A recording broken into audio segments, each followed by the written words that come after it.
এবার ঝাড়গ্রামের ছবি দেখুন। প্রত্যেকটা দিন প্রত্যেকটা রাত আতঙ্কে ভোগেন ঝাড়গ্রামের কিছু অংশের মানুষ হাতির তাণ্ডবের আতঙ্কে। একেবারে ভেঙে চুড়ে শেষ করে দিয়েছে বাড়ি ঘর। সাঁকরাইলে হাতির তাণ্ডব, রাত ভর হাতির তাণ্ডবে ভাঙলো বাড়ি দোকান।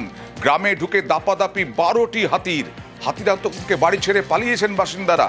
তছনছ ফসলও। বন দফতরের বিরুদ্ধে ক্ষোভ গ্রামবাসীদের। কতগুলো হাতি ছিল? প্রায় 11টা মতো হাতি ছিল। গ্রামে কটা বাড়ি ভাঙছে? আমাদের গ্রামে তো 2টো বাড়ি গেছে। এটা আমার দোকান বাড়ি, এটাও ভেঙে প্রায় শেষ করে আর দিয়েছে। কি কি নষ্ট করেছে? দোকানের সমস্ত কিছু শোকেসের মাল খেয়েছে আর ভেঙে দরজা টরজা সবকিছু ভেঙে দিয়ে চলে গেছে। কারো সরল সাঁতরে নদী পার তিনটি রয়্যাল বেঙ্গলের। পীরখালিতে এভাবেই বাঘ দর্শনে পর্যটকরা যথেষ্ট খুশি। একটা নয়, দুটো নয়, তিনটে রয়্যাল বেঙ্গলের দেখা।